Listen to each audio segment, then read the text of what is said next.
Yeah. You've got to be able to sit and ask a guy, ask a lady, what is it about in your business that's stopping you sell more products or services? Yep. Because the one thing that never changes in business, how they do business changes with the internet, social media, and all these things. But at the end of the day, they have to sell more products, more services to survive. And if you can help them or suggest ways that you can help them, there is usually a conversation to be had. A guy called Dino Zamparelli, you know Dino? Yeah, know him very well. Yeah. He said to me many times, he said, Brian, the lesson I learned from you is that at the weekend, I wear a motor racing helmet. On a Monday morning, I put my business hat on. And for the rest of the week, I'm a businessman. I have got to deliver a business return for my partners, whether they're in it for £50 or £5,000. They have to have their return. And he works his butt off during the week. And that's the key to it. It's not sitting in a race car simulator for the whole week. It is about balancing and getting out there and delivering and giving your sponsor more than they expect.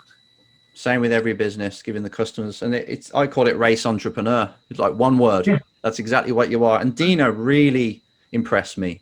And it was, again, through his just every single day bashing the phones, calling all the companies, local companies in Bristol where he lived, putting them all on his sponsor, on his front HUD bonnet. 500 quid a time, something like that. It was a really low entry fee. Bristol bonnet, he called it. That's it. And the front of the car was covered in companies. And you're thinking to yourself, if you add them up, there's only about 17 grand. But he was thinking even more. He was thinking, okay, now I've got a network party on my bonnet. I'm going to entertain these people at the end of the year with a car and a nice evening all together networking. And that company can do business with that one, as well as the TV exposure. That's just whatever. But it's just like, I can see what you've created now. And then it'll build each year because people want more. And companies will want more for them and put more money in. Yeah. But amazing. I was so impressed with him. The thing that they tend to ask a lot of companies, and it's not a trick question.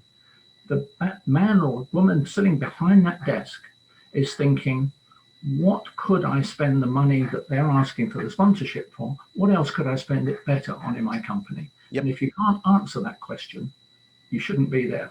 Yeah, it's got to be valuable. And he or she is employed to actually look for these. So she or he says, right, we're going to spend 100 grand on this race car.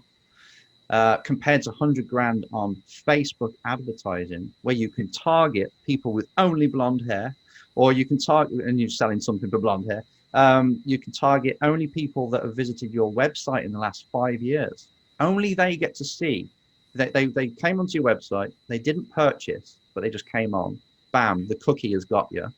And it only goes to them people, and that's target audience. And they'd spend probably £50 or $50 a day on that, and they would get customers. The price has got to match what you're offering as well. Not, I'm going to give you this great stuff, and because the drive is $500,000, it's just going to cost you $500,000. It's like, no, the price tag does not match the benefit, the service or whatever you're providing now. No, that's true, and that is still the case. Even when I was selling in Formula One.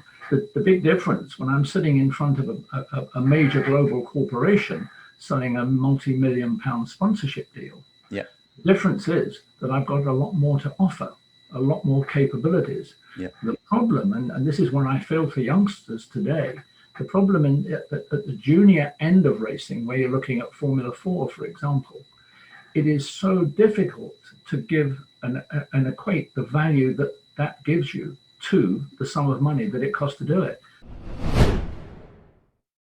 And you told me once that it started off like the subject title or the very first sentence of the email was what sold it. It just basically sang to them instead of saying, I'm a driver, which you weren't at that point. But what a lot of drivers do is, I'm a driver and I've got a dream of getting to F1. It was, how did you load it? How was it worded? Can you remember? Yes, I can. I started off by saying last year, the Benetton group of companies that comprise, and I listed their various groups, spent an estimated, and I told them the amount of money on freight and courier business. I want to talk to you as to how we can increase that share of the market for you. Perfect. Oh, that's interesting. And it got me a meeting the meeting, you don't go in and sit there and have a big spiel. You get in there, you ask questions, and my favorite words in a meeting, what if? What if you had a fantastic platform for building a sales incentive program for your sales force? What if we could get you premier spots in the major supermarket, in the aisles, merchandising opportunities? What if? And eventually they sell you on the idea. Mm-hmm. They come back to you because they're saying, well, what we could do this, that, and the other. And before you know it, they're infusing you as to why they should do it. And there's no better feeling than walking out thinking, I haven't sold a sponsorship. He's bought a sponsorship from me. Can't stop me.